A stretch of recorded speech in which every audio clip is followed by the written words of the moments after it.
బెండకాయ అంటే జిగురు బాబోయ్, గుత్తి ఫ్రై అంటే ఓన్లీ వంకాయతోనేరా మామ అని అనుకుంటున్నారా? కాదండి, కాదు, కానీ కాదు. అలా అనుకుంటే గనక మీరు పప్పులో కాలేసినట్లే. ఆ రెండింటినీ రాంగ్ అని ప్రూవ్ చేస్తా. ఎంతో టేస్టీగా, టేస్ట్ నెక్స్ట్ లెవెల్కి తీసుకెళ్ళేటట్టు ఇవాళ నేను ఒక క్రేజీ కాంబినేషన్ చూపిస్తానండి మీకు. అదేంటి అనుకుంటున్నారా?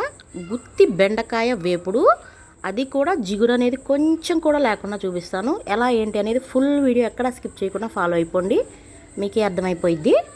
దానికోసమని ముందుగా బెండకాయని ఒక 2 ముక్కలుగా కట్ చేసేసుకొని మంచిగా కడిగేసుకొని ఫ్రెష్గా అలా ముక్కలు కోసేసి ప్లేట్లో పెట్టేసేసుకోండి. ప్లేట్లో పెట్టుకున్న తర్వాత వాటిని చక్కగా అలా చీలికగా ఒక చారల్లాగా పెట్టేసుకోండి అనమాట. ఒక పక్కకే మొత్తం కోసేయకూడదు, జస్ట్ గంటు పెట్టినట్టు పెట్టేసుకోండి. ఆ తర్వాత ఎండు కొబ్బరి అనేది తీసుకొని మంచిగా మిక్సీ పట్టేసి పక్కన పెట్టేసుకోండి. ఒక చిన్న చిప్ప సరిపోయిద్ది. ఆ తర్వాత మిక్సీ జార్ తీసుకొని మంచిగా ఇలాగ శనగపప్పు, వెల్లుల్లి రెమ్మలు, జీలకర్ర, ఉప్పు మరియు కారం ఇవన్నీ తీసుకొని సమపాళ్ళల్లో మంచిగా కారం ప్రిపేర్ చేసేసుకోవాలి. మిక్సీ పట్టేసి మెత్తగా గ్రైండ్ చేసేసుకోండి. కారం అనేది సిద్ధమైపోయిద్ది. ఇప్పుడు ఇది కూడా పక్కన పెట్టేసుకొని ముందుగా మనం పొడి చేసి పెట్టుకున్న ఎండు కొబ్బరిలో ఈ మిశ్రమాన్ని అంతా కలిపేసేయాలన్నమాట.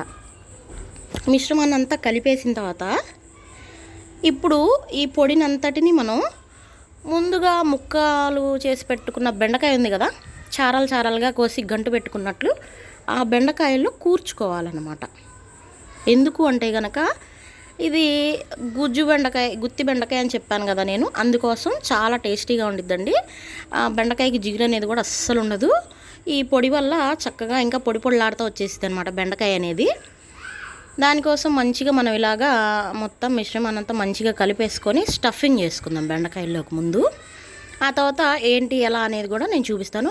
ఎక్కడ వీడియో అనేది స్కిప్ చేయొద్దండి, చెప్తున్నాను ముందుగానే. స్కిప్ చేశారంటే కనుక మీకు ఫ్లో అనేది పోయిద్ది. మీరు యాజ్ ఇట్ ఈజ్ నేను చేసిన విధంగా అయితే మీకు రాకపోవచ్చు, చెప్తున్నాను. ఈ రెసిపీస్ అన్నీ చాలా చాలా సింపుల్గా ఉంటాయండి. అసలు టేస్ట్ అంటారా నెక్స్ట్ లెవెల్కి తీసుకెళ్ళిపోయిద్ది అనమాట. అంత బాగుంటాయి. నమ్మరు మీరు, ఒక్కసారి ట్రై చేసి చూడండి. ఎలా వచ్చిందో నాకు కమెంట్ చేయండి. చాలా అంటే చాలా బాగుంటాయి. ఈ బెండకాయ వేపుడు అనేది మంచిగా సాంబార్ పెట్టుకున్నప్పుడు కానీ, రసం పెట్టుకున్నప్పుడు కానీ, పులుసుల్లోకి కానీ చేసుకున్నాం అంటే అస్సలు కాంబినేషన్ అనేది చాలా బాగుండిద్దండి. చూడండి, అలా చక్కగా బెండకాయని కొంచెం చీల్చి మధ్యలోకి అలా పొడిని కూర్చి చక్కగా అన్నీ పక్కన పెట్టేసేసుకోండి 1 by 1. అలాగే మిగిలిన బెండకాయలన్నిటినీ కూడా అలా స్టఫ్ చేసేసేసుకొని అన్నీ ఒక ప్లేట్లో పక్కన పెట్టేసుకోవాలన్నమాట. మంచిగా పక్కన పెట్టేసుకున్న తర్వాత ఆ తర్వాత ఫ్రై అనేది ఎలా చేయాలో చూపిస్తాను నేను మీకు. ఈ పొడి అనేది మాత్రం మీరు చక్కగా ఉత్త పొడి కూడా అన్నంలోకి కాస్తంత నెయ్యి వేసుకొని తిన్నారంటే చాలా బాగుండిద్దండి. ఇదే పుట్నాల పప్పు పొడి అని కూడా అంటారు కొంతమంది. ఇలాంటి వేపులు చేసుకునేటప్పుడు కానీ, మనం ఫ్రైస్ చేసుకునేటప్పుడు కానీ కూరలో కారంకి బదులు ఇలా ఈ పొడి వేసుకొని కూడా చేసుకోవచ్చు, చాలా బాగుండిద్ది. చూడండి, అలా మంచిగా స్టఫ్ చేసేసుకొని పెట్టుకోవాలన్నమాట. బెండకాయలన్నీ మంచిగా స్టఫ్ చేసేసి పెట్టుకున్న తర్వాత అప్పుడు మనం ఫ్రై అనేది స్టార్ట్ చేద్దాము. ఈ పుట్నాల పప్పు పొడితో మనం బెండకాయ ఫ్రై చేసుకోవచ్చు, దొండకాయ ఫ్రై చేసుకోవచ్చు, లేదంటే కనుక మీరు పచ్చిమిర్చి కూడా ఫ్రై చేసుకోవచ్చు అండి. చాలా బాగుండిద్ది. ఈ పప్పుచారు కాంబినేషన్లో అసలు ఈ రెసిపీస్ అన్నీ చాలా అంటే చాలా బాగుంటాయి. సైడ్ డిష్ కింద మంచిగా అలాన్ని స్టఫ్ చేసేసుకున్న తర్వాత చూడండి, ఇలా బాండీ పెట్టేసుకొని 1 by 1 అన్నీ బాండీలో వేసేసుకోవాలన్నమాట. ఆయిల్ అనేది కూడా డీప్ ఫ్రై అసలు ఎక్కడ వాడట్లేదండి. చూడండి, నేను జస్ట్ నార్మల్ ఫ్రై వాడుతున్నాను. నార్మల్ ఫ్రైకి వేసేంత ఆయిల్ వేసేసి బెండకాయలు వేసేయండి. నాకు ఇక్కడ దగ్గర నేను 30 kg బెండకాయలు తీసుకున్నాను కాబట్టి మాత్రం ఆయిల్ అనేది పట్టింది.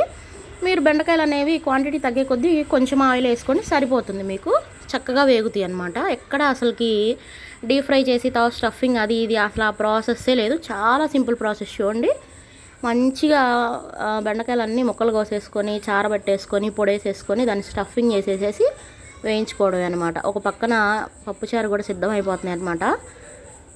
మంచిగా చూడండి, ఒక 5 to 10 minutes మీడియం ఫ్లేమ్లో పెట్టి 1కి 2 సార్లు కొంచెం అలా తిప్పుతా కనుక వేయించారు అంటే అడుగంటకుండా మాడిపోకుండా మంచిగా కుక్ అవుతూ ఉంటాయి అన్నమాట బెండకాయలు.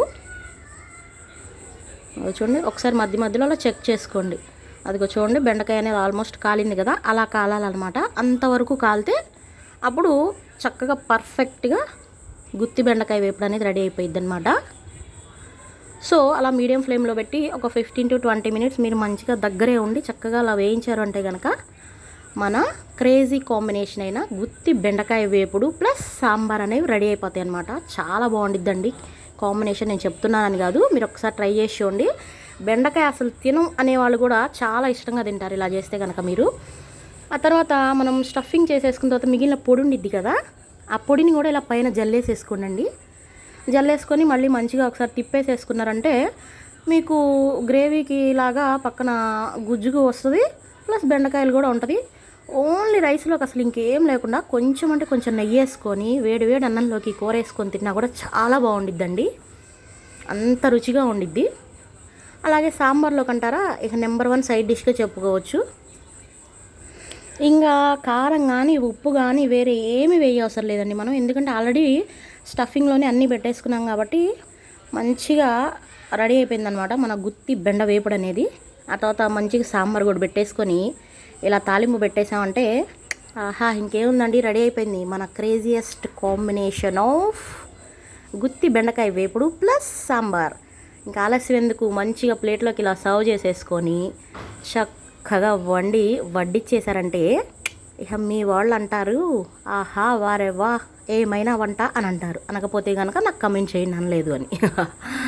ముందుగా మీరు ట్రై చేయాలి కదా అనాలంటే, సో ట్రై చేయండి, ఎలా వచ్చిందో నాకు కమెంట్ చేయండి, ఓకేనా. ఇలాంటి మరెన్నో ఇంట్రెస్టింగ్ వంటకాలని నేను మీకోసం ఎప్పుడూ చేస్తూ ఉంటాను. మన వీడియోస్ అన్నీ రెగ్యులర్గా ఫాలో అవ్వండి, మీ ఫ్రెండ్స్ అండ్ ఫ్యామిలీస్కి షేర్ చేయండి, మర్చిపోకుండా లైక్ చేయండి, సబ్స్క్రైబ్ చేయండి. Thank you.